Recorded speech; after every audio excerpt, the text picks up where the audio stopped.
Here's an element of the Brock Purdy negotiation that I don't think has been discussed. Maybe somebody brought it up, but Matt Mayoko had a report, which we'll get to today in a second. And I think if you're Brock Purdy's agent, the NFL's next big media rights payday coming after the 28-29 season is part of what's in your brain. The NFL can opt out of its current media rights deal, which is valued at $111 billion over 11 years, which all of its media partners except Disney after the 28-29 season. And then the ESPN Disney deal is up after the 31 season. It's easy to project Brock Purdy age in years because his age is the year. Like Brock Purdy's 25 in 2025. He'll turn 26 at the end of the year. So he'll be 26 in 26. He'll be 27 in 2027, 28 in 28, 29 in 2029. So if you're Brock Purdy's agent, you'd love to add 4 years to the deal, have a bonus that pays him a lot this year, get, somewhere in the range of $56 million per year, but have them be real years, not void years on the back end that give you a big headline. The Niners would love to give him 6 years, I think, right? And have it Brock Purdy, 6 years, $315 million or three. That may not be enough because that would be like $52 million a year. 3 years or 6 years, $340 million, $330 million. Oh, look how much money they're paying him with void years on the back. That's not real money.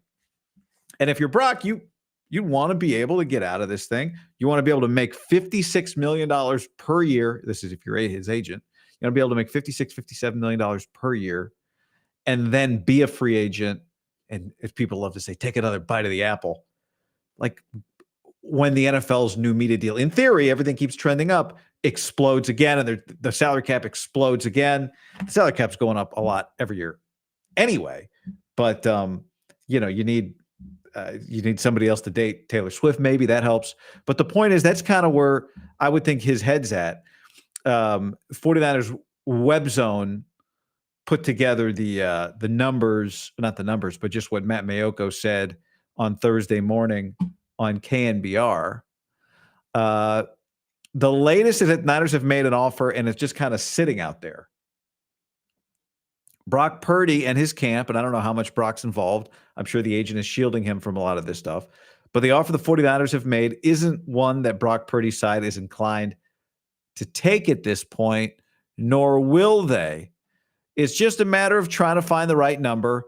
I think Purdy's camp feels like the market is set. The market is what it is, and they believe he's earned it. Jed York referred to him as a top 10 quarterback. We'll see how it plays out. It doesn't sound like anything's close. I'm sure there'll be a few more offers exchanged in the next few weeks. Everyone's confident it'll get done eventually. We're always confident it'll get done eventually, as Matt knows. And I said this yesterday. I'll keep saying it. Like the days of the Niners, the agent knows.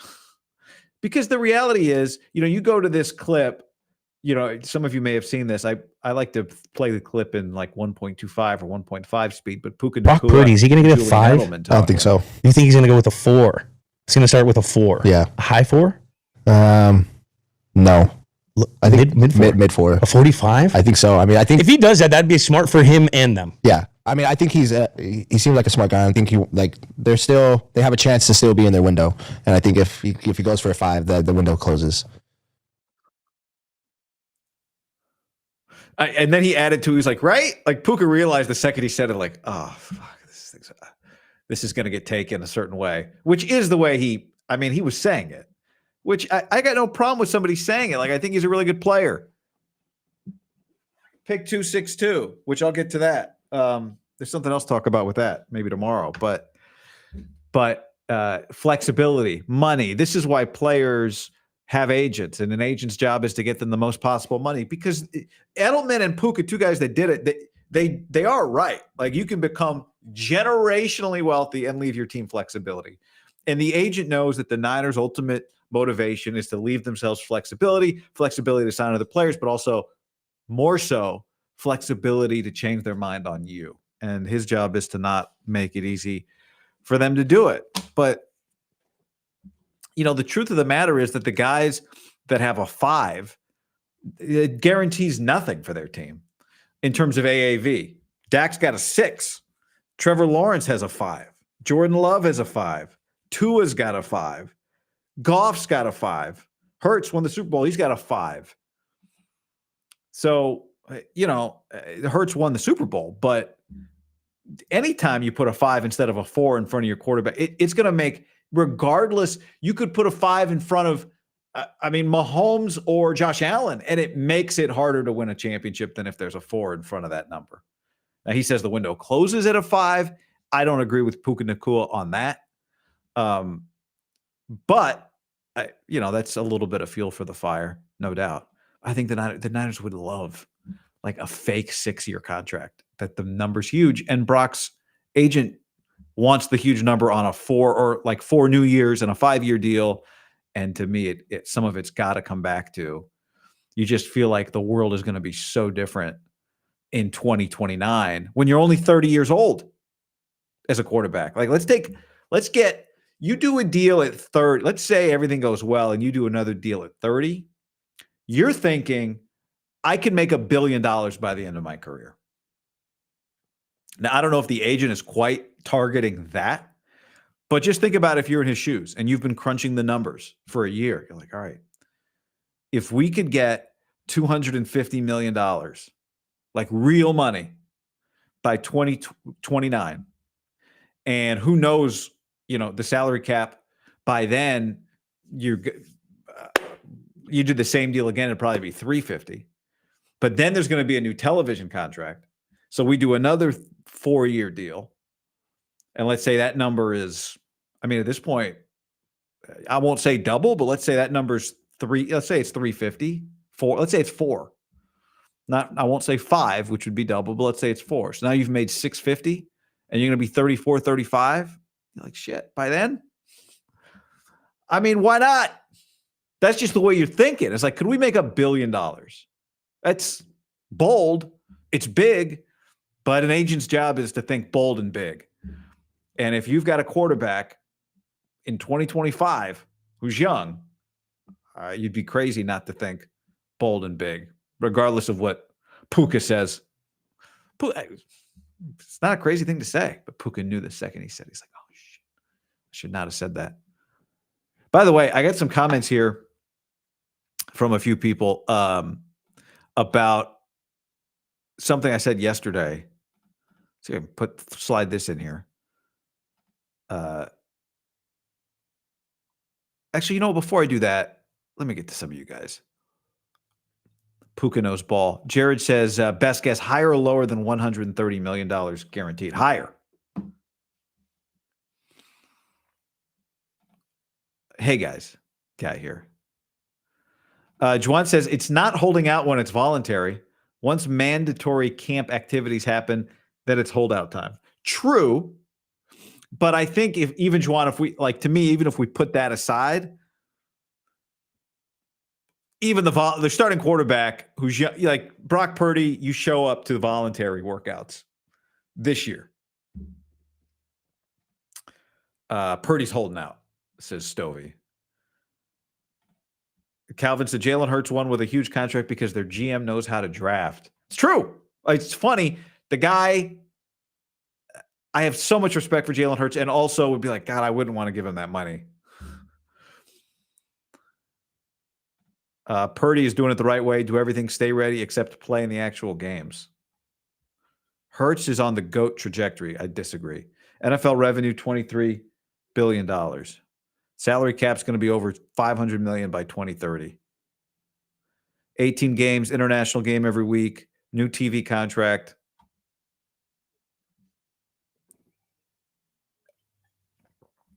Yep. Think big. Big. The biggest you could think. That's what he's thinking. The agent. Because it'd be easy if you're the player to go, why do I need $1 billion? Give me $45 million a year for the next 5. Fine. It's over. You see it in baseball where guys will sign, they'll get called up. They'll be 23. And somebody just did it this year. Maybe a Padre. You sound like an 11-year contract.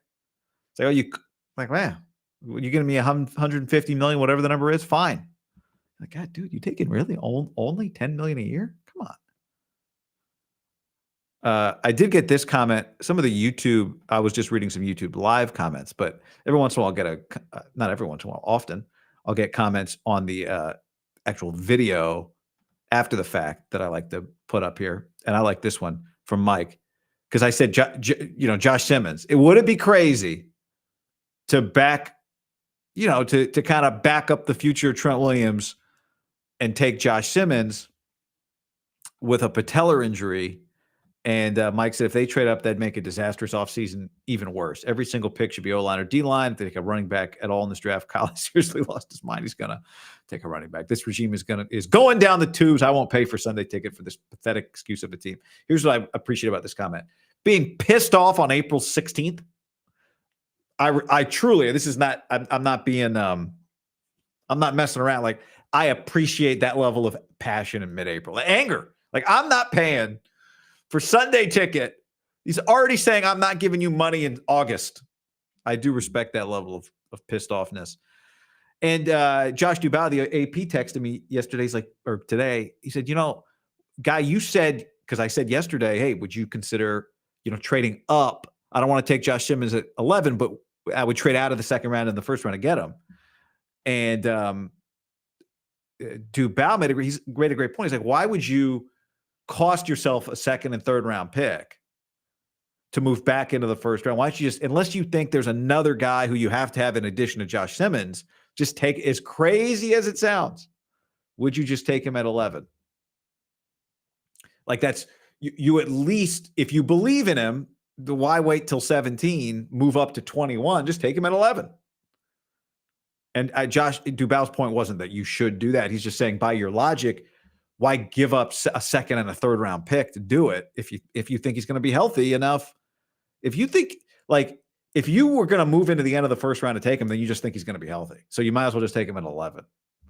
And this comment says, would love to have Simmons, but under no circumstances can they afford to take a player at number 11 who might be standing on the sidelines this year. Sins of a father. I think he's going to be healthy this year, though. No to Josh Simmons, less than the fifth round. That injury is a really big risk, said another comment. KJ Evans. It's not going to be in the fifth round. How do you get a blue chip offensive tackle? You just don't. Unless you're worse next year. I saw I'm doing the Oregon spring game next week. They've got a guy who's going to be a lottery top 10 pick. The Sacramento Kings going to be in the lottery this year? No.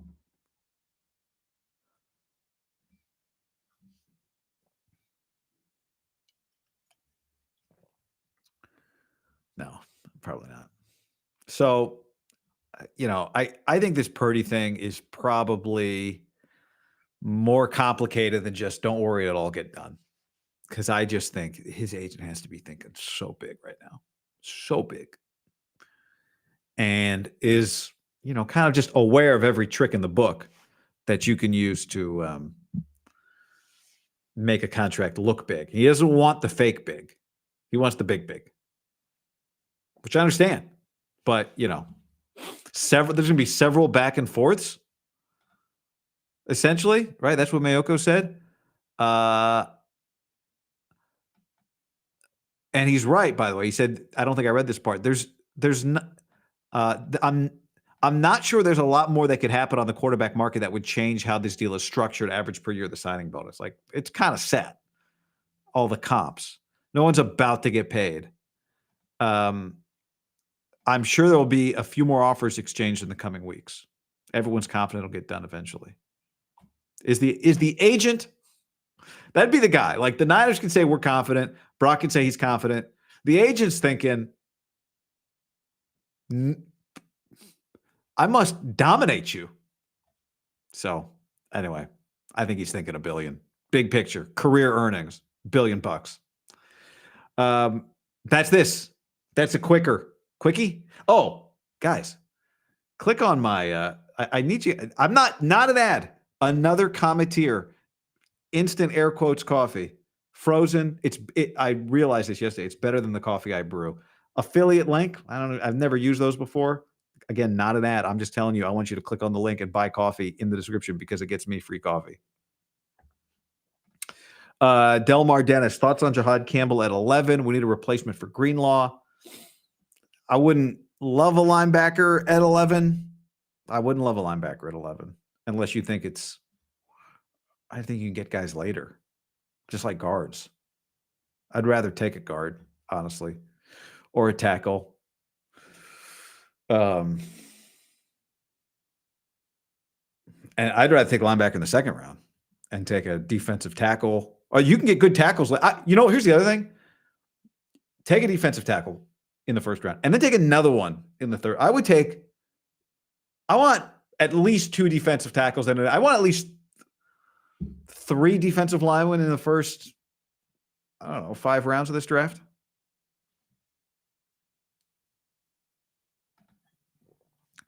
Do you think 3 quarterbacks get drafted in the top 10? If so, who drops to 11? I think this quarterback, I was thinking about this morning. It's a pretty uninspiring class. Like, I'm not a Jackson Dart guy. I'm not like Tyler Shuck. People are going to tell you a big arm, and he's I like Tyler Shuck. I covered him. I called his games at Oregon and Texas Tech. Great guy. But he's an older player, and he's kind of been replaced everywhere he's been. And I think Brugler has him as his number 4 quarterback in this class. Anyway, I'm not answering the question. Do I think 3 go in the top 10? I'm going to say that's a great. I haven't thought about that because normally it's just my initial reaction was no. I'm going to say no. I think Jackson Dart's going to be there at 11. Shador, hell, are 2 going to go in the top 10? I think actually, now that we're talking this out, I think it's more likely that only 1 goes than that 3 go. How about that take? How about that take?